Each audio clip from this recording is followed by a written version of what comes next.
അല്ല, ഹരി പറഞ്ഞ മാതിരി തന്നെയാണ്. ധോണി ഫാനായിരുന്നു. ധോണിയെ മാത്രം നല്ല ഫാനായിരുന്നു. കാരണം വെച്ചാൽ അതിൽ തുടങ്ങിയ അവസ്ഥയ്ക്ക് വന്ന കാലത്തുണ്ടല്ലോ, അതിൽ സിക്സ് അല്ല അടിക്കില്ല, അത് തുടർച്ചയായിട്ട്. എനിക്ക് വലിയ ഇഷ്ടം സിക്സാ. അല്ല, അതിൽ പറഞ്ഞ മാതിരി അന്ന് ഞാൻ ധോണി ഫാനാണ്. ധോണിയെ വെച്ചാൽ പേരറിയുകയും ചെയ്യും, അത് ഓർമ്മിക്കുകയും ചെയ്യും. അയാൾ ആ സിക്സ് അടിക്കുന്നത് കാണുമ്പോൾ ഇപ്പം അത് നേരെ മറിച്ച് അദ്ദേഹം വരാതിരിക്കട്ടെ എന്ന് മാത്രമേ പറയൂ. മുട്ടല്ല, ഔട്ടാവുകയും ചെയ്യും.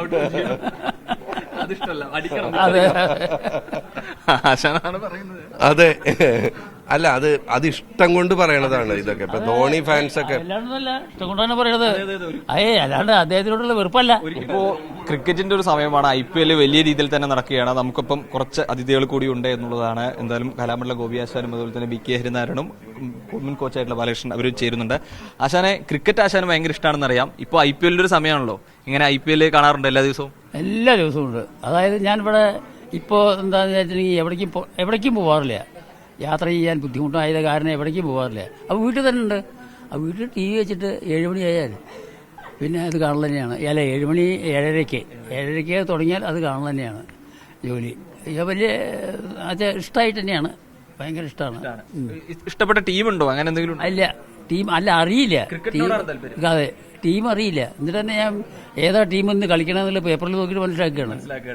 അല്ലാണ്ട് എനിക്കറിയില്ല. ഇന്നലെ ഇപ്പോൾ ഒരു മാത്രം കണ്ടു, ഹൈദരാബാദാന്ന് മനസ്സിലായില്ല. എന്നിട്ട് മകനോട് ചോദിച്ചു, അപ്പോൾ പറഞ്ഞു ഹൈദരാബാദാന്ന് പറഞ്ഞു. അല്ല, അപ്പോൾ അങ്ങനെ നല്ലോണം ഇന്ന ടീമാണ് എന്നുള്ളത് ലെവലേജും അറിഞ്ഞു കാണുകയല്ല, പിന്നെ അത് ചോദിച്ച് മനസ്സിലാക്കി കാണുകയാണ്. ഞാൻ ഈ വ്യക്തികൾ ബാറ്റ് ചെയ്യണ, ബോൾ ചെയ്യണ അവരൊക്കെ ഉണ്ടല്ലോ, പേരറിയില്ല, പക്ഷെ അതിങ്ങനെ ആസ്വദിക്കും, നല്ലോണം ആസ്വദിക്കും. ഇഷ്ടപ്പെട്ട താരം അങ്ങനെ ആരെങ്കിലും? അത് ഇപ്പോൾ അങ്ങനെ പറയത്തക്കതായിട്ട് ആരുമില്ല. അത് പ്രത്യേകിച്ച് ഒന്നും പറയാൻ വയ്യാച്ചിട്ടുണ്ടെങ്കിൽ അറിയില്ല, അതാണ് കാര്യം. അത് എങ്ങനെയാണ് ഈ ക്രിക്കറ്റിനോട് ഇത്ര ഒരു താല്പര്യം? കുട്ടിക്കാലത്ത്, എൻ്റെ മക്കളുടെ കുട്ടിക്കാലത്ത്, അവർ സ്കൂളിൽ പഠിക്കുന്ന കാലത്ത് ഞാനവിടെ കലാമണ്ഡലത്തിൽ ക്വാർട്ടേഴ്സിലാണ് താമസം. ആ ക്വാർട്ടേഴ്സിൽ താമസിച്ചുകൊണ്ടിരിക്കുമ്പോൾ കുട്ടികൾ കളിച്ചിരുന്നു ഈ മുടക്കൻ്റെ തണ്ട്, തെങ്ങിൻ്റെ.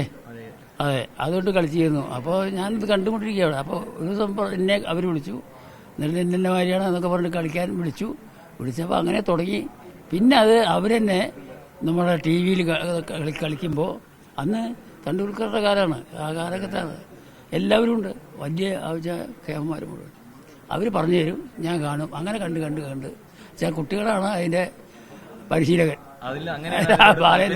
ബാലേന്ദ്രൻ സാറിന്റെ മാതിരി എന്റെ മക്കളാണ് എന്നെ പരിശീലിപ്പിച്ചത്. പിന്നെ അതൊരു ലഹരി പോലെ. പിന്നെ ലഹരി അതായത് ഇപ്പോഴത്തെ നമ്മളുടെ ഈ ലഹരിയുടെ കഥ പറയുമ്പോൾ പറഞ്ഞു എന്നേ ഉള്ളൂ, വിട്ടൊഴിയാൻ വയ്യാത്ത തരത്തിൽ വർദ്ധിച്ചുകൊണ്ടിരിക്കുകയാണല്ലോ. അത് നമ്മളെ വിട്ടു പോവില്ല എന്നുള്ള മട്ടാണ് അത് ലഹരിക്കാർക്ക്. ഈ ലഹരി എന്നെ പിടിപ്പിച്ചത് ഇതാണ്, മറ്റേ ക്രിക്കറ്റ്. ഇതില്ലാത്ത സമയത്ത് സങ്കടവുമാണ്.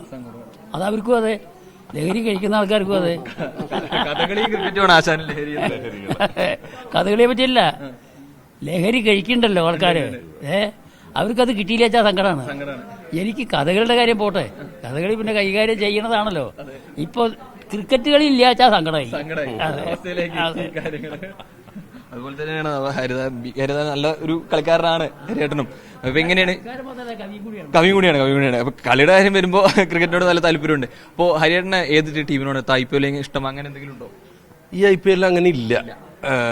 സ്വാഭാവികമായിട്ടും ഞാനൊരു കടുത്ത ധോണി ഫാനാണ്. പക്ഷെ ഇപ്പൊ എനിക്ക് തോന്നുന്നത് ഇനി ധോണി റിട്ടയർ ചെയ്യാൻ നല്ലത്. പക്ഷെ അത് കുറെ സമവാക്യങ്ങൾ ഉണ്ടാവും. എങ്കിലിപ്പോ എല്ലാ ടീമും എല്ലാ കളിയും കാണാറുണ്ട്. പിന്നെ സഞ്ജു ഉള്ളത് കൊണ്ട് രാജസ്ഥാനോട് നമുക്ക് ഇഷ്ടമുണ്ടാവും. ഇപ്പൊ വിഘ്നേഷ് പുത്തൂര് വരുമ്പോൾ അയാളുടെ കളി കാണുക എന്നുള്ളത് കൊണ്ട് ചിലപ്പോൾ നമ്മളൊരു മലയാളിയാണല്ലോ ആത്യന്തികം. ഹരി പറഞ്ഞ മാതിരി തന്നെയാണ്. ധോണി ഫാനായിരുന്നു. ധോണിയെ മാത്രം നല്ല ഫാനായിരുന്നു. കാരണം വെച്ചാൽ അതിൽ തുടങ്ങിയ അവസ്ഥയ്ക്ക് വന്ന കാലത്തുണ്ടല്ലോ, അതിൽ സിക്സ് അല്ല അടിക്കില്ല, അത് തുടർച്ചയായിട്ട്. എനിക്ക് വലിയ ഇഷ്ടം സിക്സാ. അല്ല, അതിൽ പറഞ്ഞ മാതിരി അന്ന് ഞാൻ ധോണി ഫാനാണ്. ധോണിയെ വെച്ചാൽ പേരറിയുകയും ചെയ്യും, അത് ഓർമ്മിക്കുകയും ചെയ്യും. അയാൾ ആ സിക്സ് അടിക്കുന്നത് കാണുമ്പോൾ ഇപ്പം അത് നേരെ മറിച്ച് അദ്ദേഹം വരാതിരിക്കട്ടെ എന്ന് മാത്രമേ പറയൂ. മുട്ടല്ല, ഔട്ടാവുകയും ചെയ്യും. അതെ ആശാനാണ് പറയുന്നത്. അതെ, അല്ല അത് ഇഷ്ടം കൊണ്ട് പറയണതാണ് ഇതൊക്കെ. ഇപ്പൊ ധോണി ഫാൻസ് ഒക്കെ അല്ലാണ്ടല്ല, ഇഷ്ടം കൊണ്ടാണ് പറയണത്. അല്ലാണ്ട് അദ്ദേഹത്തിനോടുള്ള വെറുപ്പല്ല. എല്ലാവർക്കും അത് അദ്ദേഹം അടിക്കുന്നതാണെന്നാണ്. അതെ അതെ അതെ. ഇപ്പൊ ധോണിയുടെ ആകെ ഒരു മൊമെന്റ് സത്യം പറഞ്ഞാൽ ഔ എന്ന് തോന്നിയത് സൂര്യകുമാർ യാദവിനെ സ്റ്റംപ് ചെയ്തത്. അത് ഒരു രക്ഷയില്ല. അല്ല, ഇങ്ങോട്ട് ബാക്കിലേക്ക് വരില്ലല്ലോ ഗ്ലൗവ്, നേരല്ലേ. അതെ, അത് പക്ഷെ ഇത് ഇപ്പൊ എന്താ വെച്ചാൽ എല്ലാം നല്ല ടീംസാണ്. ഇപ്പോ പഞ്ചാബൊക്കെ ഇപ്പൊ നല്ല ടീമായി, കൊൽക്കത്ത രഹാനെ ആയിട്ട് നല്ല ടീമാണ്.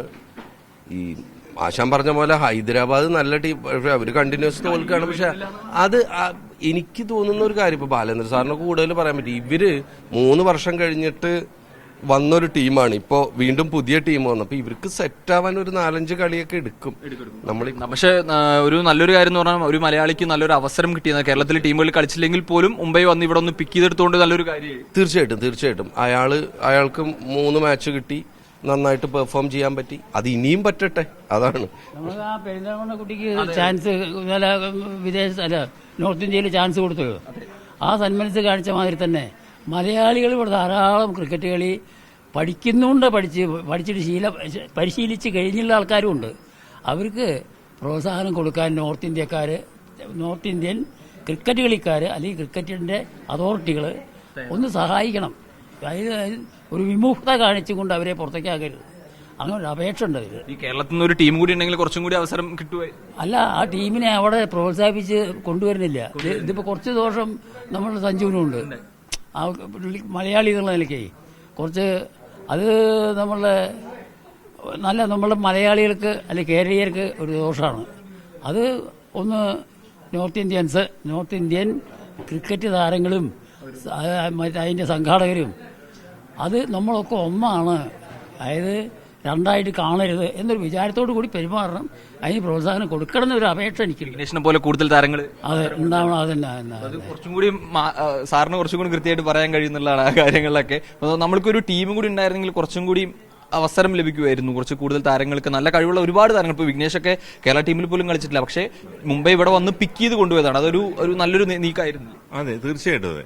സ്വാഭാവികമായിട്ട് ഇവിടുത്തെ ലോക്കൽ ടീമുണ്ടെങ്കിൽ ഇവിടുത്തെ കാണികളുടെ താല്പര്യം കൂടിയതിനെ, അതോടൊപ്പം തന്നെ കൂടുതൽ കളിക്കാർക്ക് അവസരം കിട്ടിയതിനെ, അത് കൃത്യമായിട്ടുള്ളൊരു കാര്യമാണ്. പിന്നെ എന്നെ സംബന്ധിച്ചുള്ള ഈ ഇത് കാണുന്ന സമയത്ത് കൂടുതലായിട്ടൊരു സന്തോഷം തോന്നുന്നത്, കഴിഞ്ഞ IPL ഒക്കെ വെറും ബാറ്റ്സ്മാൻമാരുടെ കളിയായിരുന്നു. ഈ IPL ബൗളർമാർക്കും റോളുണ്ട്. അതൊരു വ്യത്യാസമാണ്. ക്രിക്കറ്റിൽ ഇത് രണ്ടും വേണം. ഇല്ലെങ്കിൽ പിന്നെ ഒരു കുറെ സിക്സർ അടി മാത്രം കാണുക എന്ന് പറഞ്ഞു കഴിഞ്ഞാൽ അത് കുറച്ച് കഴിയുമ്പോൾ ബോറടിക്കും. പക്ഷെ ഇത്തവണ ആ ഒരു മാറ്റം, 1-2 നിയമങ്ങളിൽ വന്ന മാറ്റവും എല്ലാം കൂടി കാരണം ഇപ്പോൾ ബൗളർമാർക്ക് സലൈവ യൂസ് ചെയ്യാന്നുള്ള റൂളൊക്കെ വന്ന് വളരെ കാര്യമായിട്ടൊരു വ്യത്യാസം ഉണ്ടായിട്ടുണ്ട് കളിയിൽ. അപ്പോൾ ആ രീതിയിലുള്ള ഒരു ഗുണപരമായ മാറ്റമുണ്ട്. പിന്നെ ടീമിനെ വെച്ച് നോക്കിയപ്പോൾ T20 ക്രിക്കറ്റിൽ നമ്മൾ ഏത് ടീമാണ് ജയിക്കുക എന്ന് നമുക്ക് പറയാൻ വലിയ ബുദ്ധിമുട്ടാണ് പ്രവചിക്കുക. ഒരു ചെറിയ ഷോർട്ട് ഫോർമാറ്റാണ്. പിന്നെ മനസ്സുകൊണ്ട് നമുക്ക് സഞ്ജുവിന്റെ ടീം ജയിക്കണം എന്നൊരു മോഹം ഉണ്ടാവും. അതോടൊപ്പം തന്നെ ഈ 18 വർഷമായിട്ട് ശ്രമിച്ചുകൊണ്ടിരിക്കുന്ന ബാംഗ്ലൂർ റോയൽ ചാലഞ്ചേഴ്സിന് ഒരു അവസരം കിട്ടണ്ടേ? ഒരുപക്ഷെ വിരാട് കോഹ്ലിക്കുള്ള അവസാന സാധ്യത ആയിരിക്കാം. അപ്പൊ അങ്ങനെ പല ക്യാപ്റ്റൻ അറിയുന്നാലും അവര് ആ ടീമിൽ തന്നെ തുടർന്നുകൊണ്ടിരിക്കുകയാണല്ലോ ഇത്രയും കൊല്ലമായിട്ട്. അതും ഉണ്ട്. അതേപോലെ ടീമിന്റെ ക്വാളിറ്റി വെച്ച് നോക്കി ഇപ്പോഴത്തെ സ്ഥിതി കാണുമ്പോൾ പഞ്ചാബ് വളരെ നല്ല ടീമായിട്ട് തോന്നുന്നു. അപ്പൊ അങ്ങനെ ഉണ്ട്. ഒരു പ്രത്യേക ടീമിനോട് ഒരു മമത ഉണ്ടാവേണ്ട കാര്യമില്ല. എന്തായാലും അതെ, ഞാൻ പറഞ്ഞ പോലെ ഒരു സഞ്ജു, ഞാൻ എന്റെ കൂടെയൊക്കെ കുറത്തവണ നടന്നിട്ടുള്ളൊരു പയ്യനായതുകൊണ്ട് സഞ്ജുവിന്റെ ടീം ജയിക്കണം ചെറിയൊരു സ്വാർത്ഥതയുണ്ട്. അതല്ലെങ്കിൽ നോക്കിക്കഴിഞ്ഞാൽ ഒരു എനിക്ക് ഈവൻ ടീംസാണ് ഒരുമാതിരി കളിക്കുന്ന എല്ലാവരും. സഞ്ജുവിന് ഒരു സാമർഥ്യം പോരായുണ്ട്. അതായത് മറ്റുള്ള ഒരു ചമത്തുണ്ടല്ലോ, എപ്പോഴും ഈ കൂറ്റമ്പൂരിൽ ഇങ്ങനെ നിൽക്കുക, അത് തരാറ്. അത് ഞാൻ എന്ന് പറഞ്ഞത് കേറുന്നില്ല. അതായത് ഇപ്പോ ബാറ്റ് ചെയ്യുകയാണെങ്കിൽ തന്നെ അതിനൊരു സാധുത്വരാണ് കൂടുതൽ. അതായത് അപ്പൊ എനിക്ക് തോന്നുന്നത് അങ്ങേക്ക് ശ്രീശാന്തിനെ ആയിരിക്കും കൂടുതൽ ഇഷ്ടം സാമർഥ്യത്തിന്റെ കാര്യത്തില്. അല്ല, അങ്ങനെയായ അതിസാമർഥ്യാവും. അല്ല, അത് കാരണം കൊണ്ട് എന്തുണ്ട്, ശ്രീശാന്ത് പോയില്ലേ. അതായത് ഞങ്ങളതിന് പറയാൻ എന്താ വെച്ചിട്ടുണ്ടോ സാറേ, അഹംഭാവം എന്നാണ് പേര് പറയാതാണ്. അഹംഭാവം പാടില്ല, സാമർഥ്യം വേണം. അഹംഭാവം ഒട്ടും പാടില്ല. അതൊരു കളിക്കും പാടില്ല, ഒരു ക്രിക്കറ്റ് കളിക്കും ഫുട്ബോൾ കളിക്കും ഒന്നിനും പാടില്ല. ഞാൻ ക്യാമറ കഴിച്ചാൽ അയാളൊക്കെ അന്ന് ഫുട്ബോൾ കളിയാണെങ്കിൽ കാലം കേടാവും. ബാറ്റ് ചെയ്യാൻ പറ്റാത്തവർ അങ്ങനെ അല്ല. ആ അഹംഭാവം എന്നുള്ളത് ഒന്നിനും നന്നല്ല. എന്തായാലും IPL വിശേഷങ്ങൾ, അവർ IPL സ്ഥിരമായി കാണുന്നവരാണ്. അപ്പോൾ IPL വിശേഷങ്ങളാണ് നമ്മളുമായി പങ്കുവച്ചിരിക്കുന്നത്. ബെസിൽ ജോർജിനൊപ്പം കെ അഖിൽ.